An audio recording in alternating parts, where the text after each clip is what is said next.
Welcome to the show. This is Jason Hartman, your host, and every 10th episode we do something kind of special, kind of different.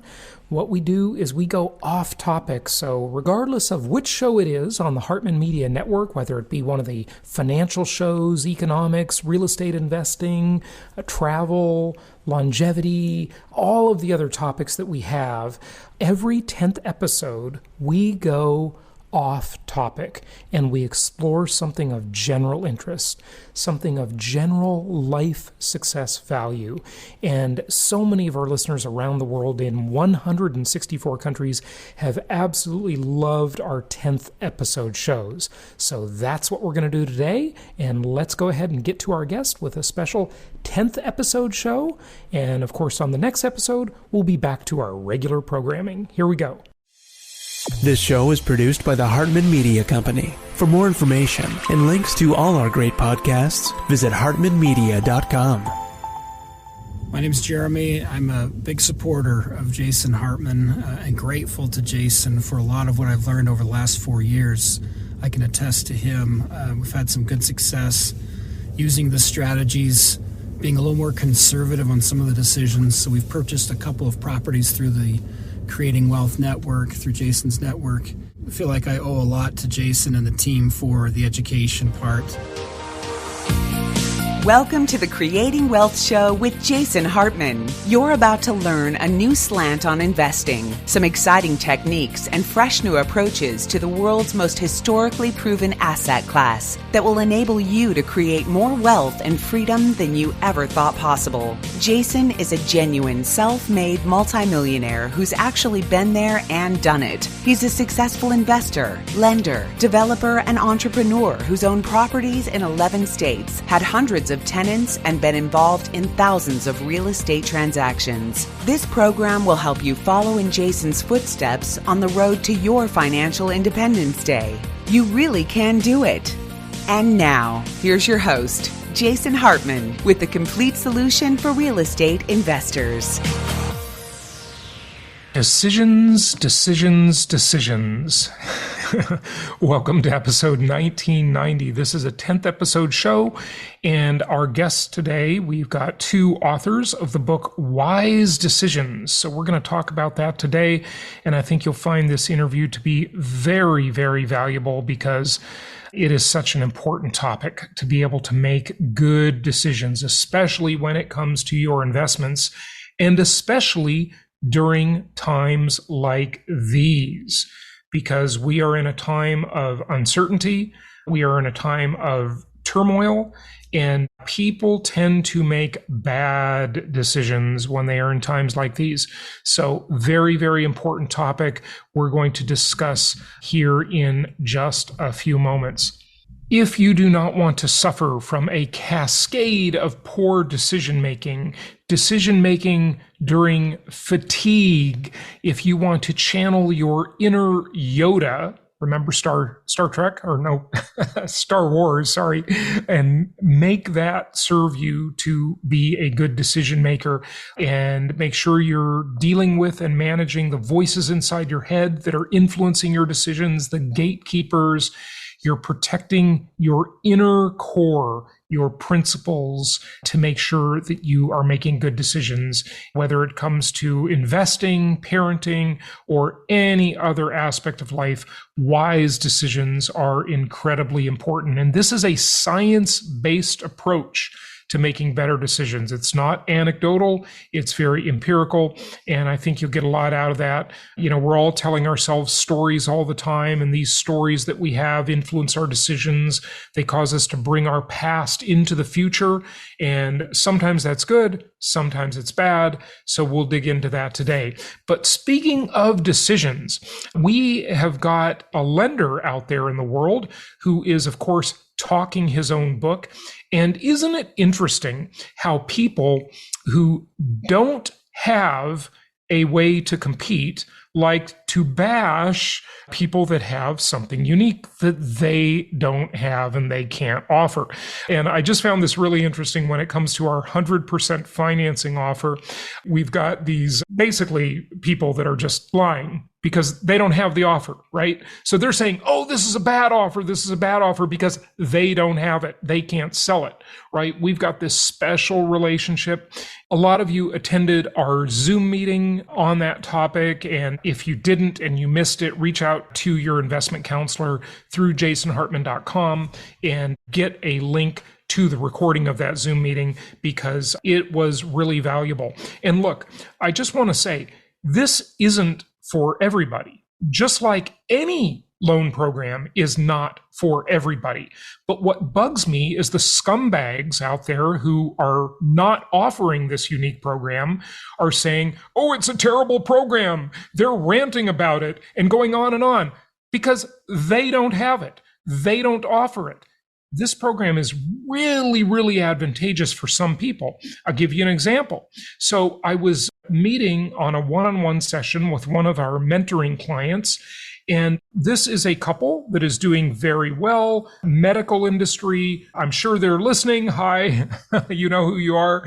And I was kind of trying to talk them out of the 100% financing because they don't need it. They have a lot of capital with which to invest. But actually, he brought up a very good point. Even though they have very high income and very large amount of capital, because one person in the couple is a real estate professional, a designation that you really want to get if you can, they can take advantage of a cost segregation analysis and massive accelerated depreciation. And this is one of the reasons the rich get richer, folks. Is that, and I've been looking at this myself in terms of buying a toy. Now, I have purchased 2 airplanes in my lifetime, and I've been thinking about purchasing a 3rd one. And, you know, how do you rationalize buying an item that is expensive and it depreciates? Well, I'll tell you how you do it. With IRS accelerated depreciation. It can really make you want to buy a toy. So you can finance an aircraft, for example, over 20 years. And you can get all of that tax deduction in the year you buy it. Now, they have reduced this to only 80%, but there is a way that you can get 100%. So it's really, even though it is an expense and it is a toy, it really, if it is a business tool, can become actually a pretty good investment in quotes. Okay. Now, look, we love income property. That's even better. And so if you're using 100% financing and can accelerate the depreciation tax deduction that you can take advantage of, this is an incredible deal. It is just nothing short of incredible. You do pay a bit of a premium on the interest rate, but still, arguably, very arguably, the rate is below the rate of real inflation and even below the rate of official inflation, depending on when you look, okay? You do pay a premium in the interest rate, but the premium is not above a negative interest rate basis. So you're still getting paid to borrow and you're renting the property. Effectively, what you're doing is nothing more than deferring your down payment. I mean, would you rather pay the down payment on a property all up front today, or would you rather spread the down payment over, say, 3 years? Well, I think that answer is pretty darn obvious for most people. They would rather spread it over 3 years. The only difference in this is, number one, you're limited to 5 properties. You can only do 5 on this program. And number two, of course, your risk is much lower and the lender's risk is higher. So they're charging a bit of a premium on the interest rate. But the premium really isn't that much, considering that you get to finance the down payment over, depending on the property and the deal, say 3 years for argument's sake. Okay, it might be 3.5 years. It kind of depends a little bit. Let's use that round number and say you're financing it over about 3 years, right? So you do this, you take all the benefits today, you get the inflation-induced debt destruction. And remember, with zero down, you get 20% more or 25% more that you're not using of inflation-induced debt destruction. And you're borrowing at negative interest rates. And for the most part, the tenant is paying the debt. The part of the debt they will not pay for you, I mean, unless you can get a tenant to pay really extra rent. And you could do that, by the way, if you attended our meeting with Ron LeGrand and you do a lease purchase for that tenant, you could potentially get that tenant to pay that full deferred down payment. But the part they're not going to pay is the deferred down payment. You're going to pay for that. And that interest rate premium that you're paying, which of course is tax deductible for anybody because the interest is always tax deductible, right? It goes into your net, right? And if you're paying that over 3 years or so, you are getting the advantage of additional tax deduction, additional inflation-induced debt destruction, and if you can qualify for it and you do cost segregation, you're getting to move so much of that depreciation forward and take advantage of it very, very quickly. This deal rocks. It is a phenomenal deal. In fact, it is so good for some people, not for everybody, but it is so good that it deserves sound effects. There you go. So look, this wise decision, which is the topic of today's 10th episode show, where we discuss something that is not of mostly financial interest, it's mostly of general interest, is a good thing to think about today, right? Because it is a very wise decision for the right situation and the right people. Absolutely great decision. But again, limited to only 5 properties. If you want to check out that Zoom meeting, just contact one of your investment counselors or one of our investment counselors. If you have an investment counselor, you know who they are, through jasonhartman.com, or contact them directly if you are connected with them already. All right, let's get into our interview about wise decisions, a science-based approach to making better choices. Here we go. Decisions. One of the most important things in life. And today we're going to talk about making wise decisions. And we have the authors of a book entitled Wise Decisions, a science-based approach to making better choices. And great to bring you Dr. Jim Loehr and Dr. Sheila Ohlsson Walker. Welcome, both of you. Thank you, Jason. Great to be with you. It's good to have you.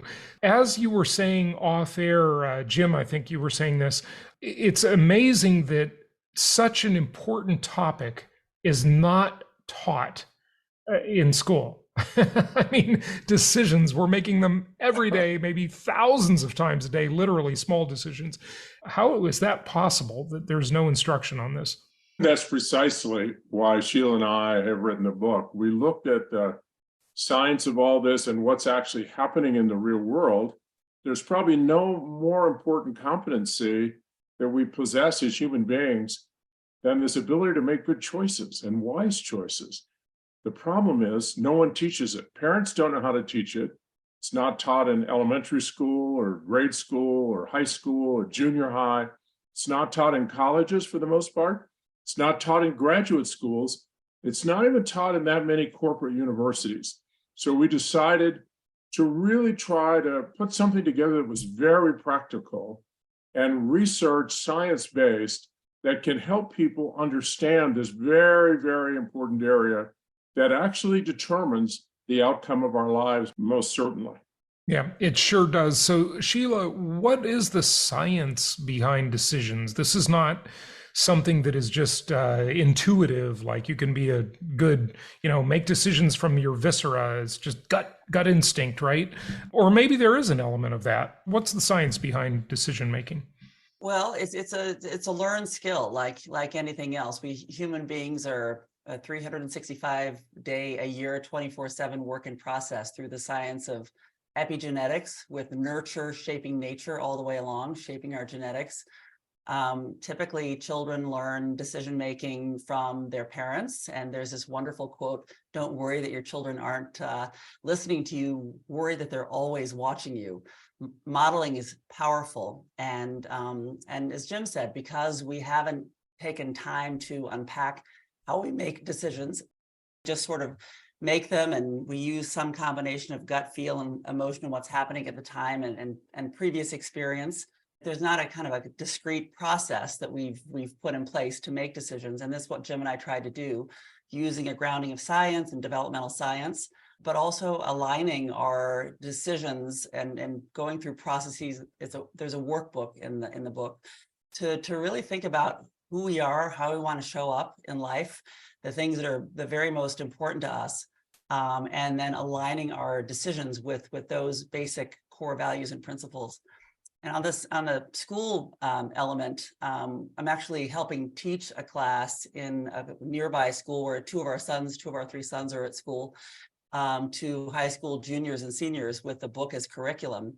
And that has been extraordinarily powerful. As you know, sensitive period in development is kind of childhood, adolescence, where the brain is much more malleable and open to forming habits that last for life, that just fly under the radar screen. They just become automatic habit by repetition. And so giving young people the chance to think through some of these basic principles early on in life has been incredibly powerful, but it's not, broadly speaking, it's not taught anywhere, even to adults.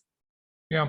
And this can be for either one of you, but what is the actual science of making a decision? Let's dig into that if we can. I don't know how many of our listeners will be aware of Daniel Kahneman's work as a brilliant psychologist. The whole idea here is our neuroprocessor can operate in two ways. One, very, very quickly, almost instinctively. We don't even think about it. It's unconscious. And the other one is very deliberate, intentional. And when we look at the science, we realize that we tend to make hundreds, maybe thousands of decisions in a given day, most of which are completely automatic and unconscious. They just happen. We don't reflect on them. But we've learned that the most important decisions that people make are those that are given a pause between whatever the stimulus was and the response, and you deliberate. And the book really talks about how that deliberation process should take place. We have a cognitive brain in this cortex and neocortex. We have an emotional brain. We have this intuitive part of us. And we also have a heart. What's your heart? The compassion index, the empathy index. How does that actually impact the right decision here? So we developed this notion of YODA. YODA stands for Your Own Decision Advisor. And it's really important for YODA to be equipped with the right stuff to contemplate, to reflect on, to make the best decisions possible. And that's what a lot of the book is about. It's not the YODA of Star Wars, but if you equip your own personal advisor with the right information for making really the critical decisions, you're much less likely to make decisions that can change the course of your life in a tragic way for maybe years, decades, maybe for your entire life. Jim talked about the pause, the power of the pause. And when we are, it really all starts with creating awareness that we are making a decision. And there are big decisions and little decisions. And the little decisions all kind of compound into the big decisions. And it all starts with our health, our mental, physical, emotional, and spiritual health, spiritual being our higher order beliefs and so forth. But when we're aware we're making a decision and stop to think about what we want to do, we have the opportunity to act rather than react.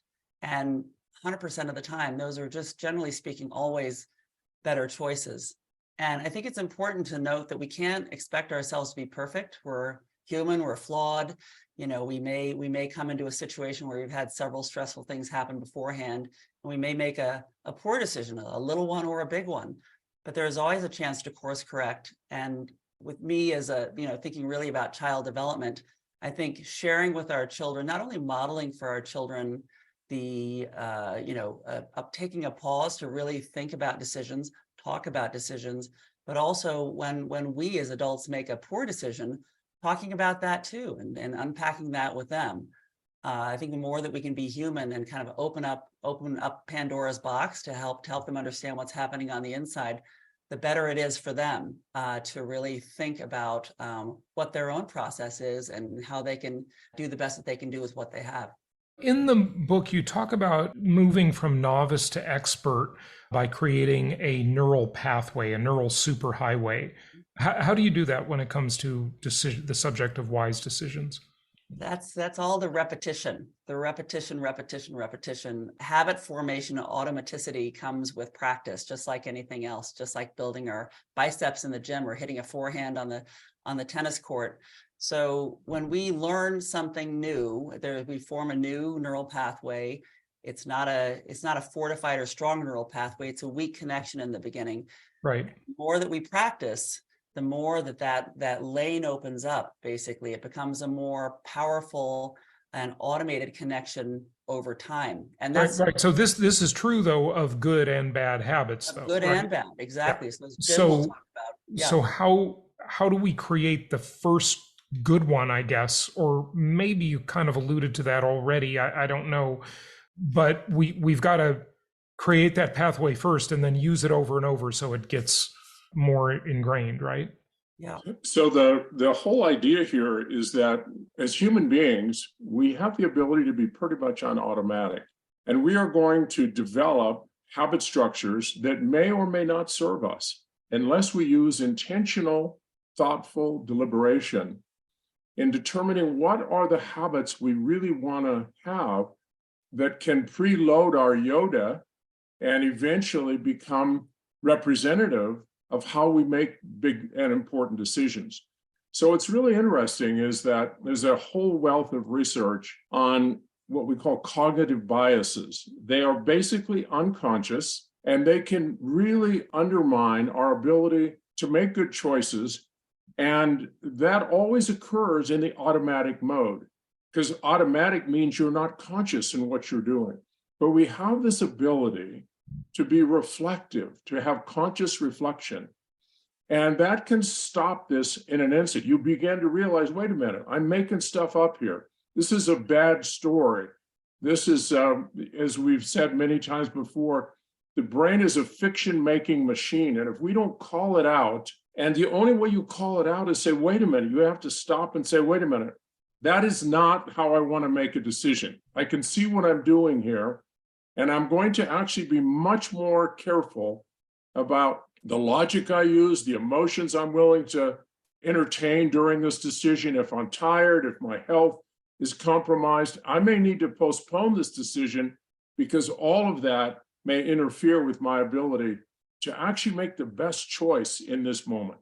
On that note, I'd love to alley-oop that on the humans as storytellers, and that's just how we've evolved over time. We make up stories in our minds, often that suit the circumstances that we want to, the decisions we want to make in the first place. And so really taking time to unpack what those things are. And in the book, we take readers through a 7-lens process of looking at a decision. These are the larger decisions through different lenses and different angles, including, our best selves, our YODA code, your own decision advisor code, which is, 5 or 6 words that describe us and how we want to be remembered by those who know us the best and love us the most. And also looking down the chronological timeline. Will I be happy with this decision in a week, in a month, in a year, in a decade? Those elements. And so, back to your question about wiring up and the neural superhighway, we have the workbook element of our book of Wise Decisions is there because writing things down is just, it draws on a wholly different set of cognitive resources. It engages the default mode network, the brain kind of a network that really connects the dots. It helps us think more deeply about the elements of making a good decision. And the workbook element is in there so that people can take time and think and write down, who do I want to be? How do I want to show up? Who are those people that I seek to emulate in terms of their decision-making processes? And how can I fine-tune my own process to be my very best self and walk my talk? Yeah, It's really important. Just one other real quick point here is that we love being on automatic mode because it's less energy demanding. sure. We don't have that much energy. And so the more we have to think about things, the more deliberate, intentional, the more we get tired. It's fatiguing. So we just love to go through. It's called decision fatigue. Yeah, I don't want to make any more decisions that I have to think a lot about. I just want to make them and get on with my life. But that's where we get into trouble. And we need to recognize that to have a great life, you're going to have to invest energy in the decisions you make, or you can make tragic ones for yourself and all those you care about. Yeah. Yeah. It's interesting, that we have to realize that number one, our brain takes an awful lot of energy. It's a big energy consumer in our physical bodies, and it's a miser. It wants to be, it's like your car, you can put your car on economy mode. That's the way it wants to run all the time. 100%. It doesn't want to run in 100%. sports car mode. Exactly. So we have to kind of force it to. But let's just wrap up with the 8-step training program, if you would. What are those 8 steps to making better decisions? The 7-lens process. Well, he was asking about the 8 steps, right? Well, maybe the 7 lens is more important. So whatever you feel is more important. Okay. You go ahead, Jim. No, I was just going to say the 8 steps. We have you begin with a journal. Go out and buy a journal and begin to make a commitment to do better on your decision making, and to take 2 weeks and really understand what kind of advice your YODA is giving you throughout the day. You need to really tune into this YODA voice. And so often this is it's not a good advisor. And we need to clean that up. And you want that YODA voice to be the voice of, someone that you would really want to give to someone that you would really care about. It's really important that you understand the power broker in your life is that voice that no one else hears. And then we have you write a summary of what you learned in that 2-week period. What kind of coach are you to yourself, particularly when it comes to decision making? And you have to say, wait a minute, am I happy with this voice that really influences all my decisions? If you are happy, you probably don't have to go a whole lot further. But most people say, wait a minute, I need some serious work here. And then you decide to go into the training, and then every single day for a period of 90 days, you start training your YODA, that voice that is such an important advisor to you, and to really think, what is the best use of my energy here in making sure that my decisions are the best and the advice I'm giving myself is absolutely the best. And we actually have you recognize that even speaking to yourself, every iPhone has a voice memo capability. And you actually coach yourself with your own public voice, listening to it after you put that on a voice memo. And that also is a great coach for you to get that voice right. And then at the end, you start realizing that I have to be conscious, a lot more deliberate in all the decisions I make for this period.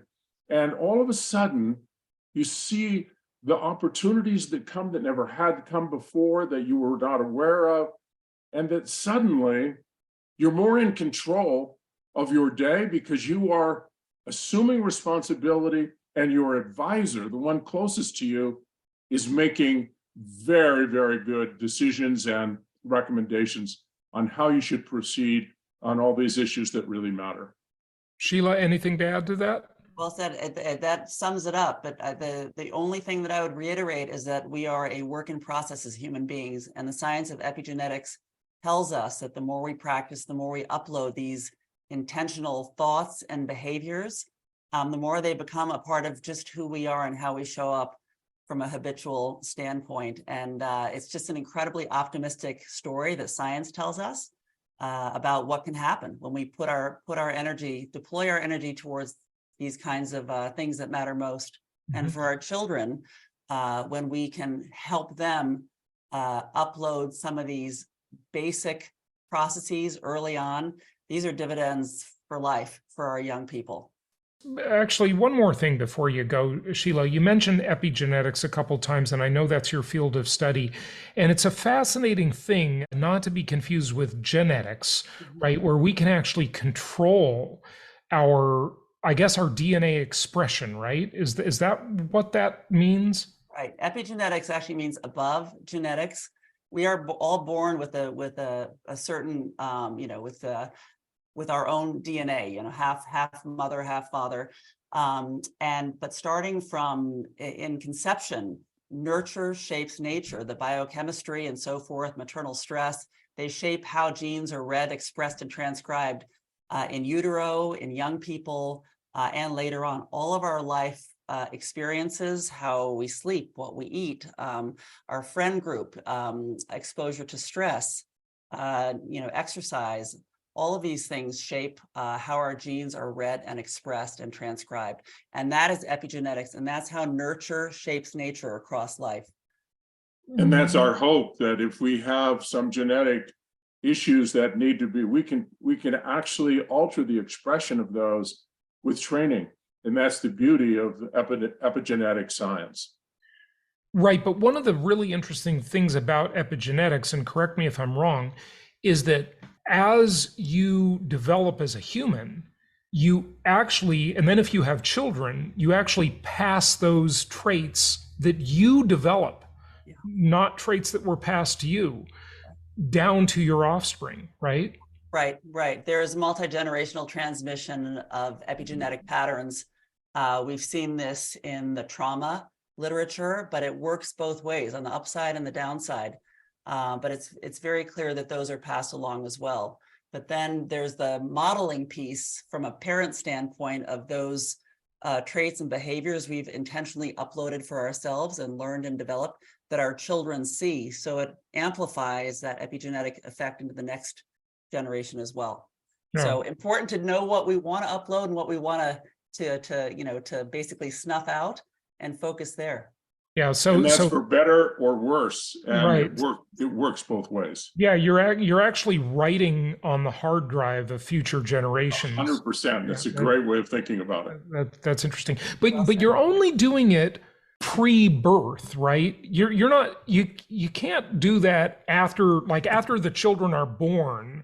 Then it's their own epigenetics. Then right? It's their own epigenetics. Yeah, but genes, I mean, they across development, genes come online in certain areas of the body and the brain at certain developmental time points. The body is this, incredible symphony of a work in process. So genes turn off and on and are over or under expressed based on epigenetic experiences.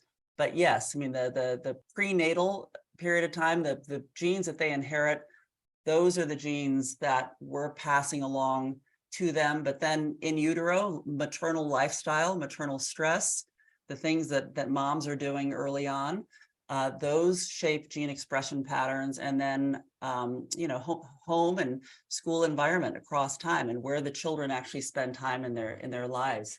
Yeah, and this is why identical twins are not the same. They're never 100% the same, but generally speaking, they always correlate more highly than fraternal twins. Across time, yeah. Even identical twins raised apart, they correlate highly, but they're never 100% similar. And that epigenetic differentiation begins when the egg splits. That's when it begins. One twin maybe gets a oversupply of the blood. They're fed differently, or stress hormones or stress hormones or what have you. But that differentiation, we're all as unique as a snowflake, in terms of who we are as human beings. And it really is a great stake in the ground when you realize that you can impact not just your generation, not just yourself, but future generations.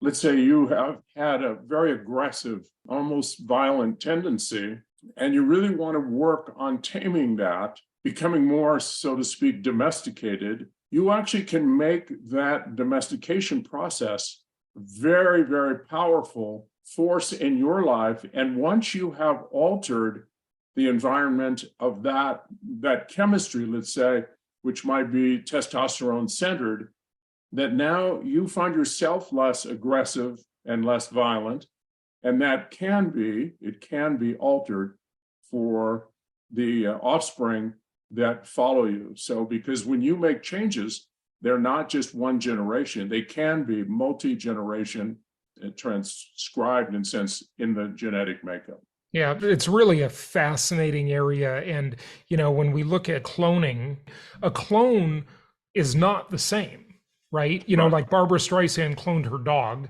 and it's not the same dog. Experience can never be exactly the same. Right. Here's the really important thing. Perception is in the eye of the beholder.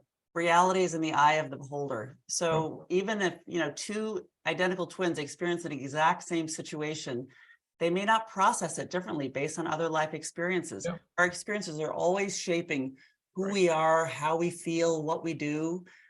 Those rumination processes, that inner voice that we have, those shape the inside, which goes in turn to shape the outside. So even clones, as you said, are not exactly the same. And I think that's so important to know, just to really to dispel this nature versus nurture debate. It's nature via nurture. It is both across time. And there is a tremendous amount of potential to optimize our human capacity throughout life.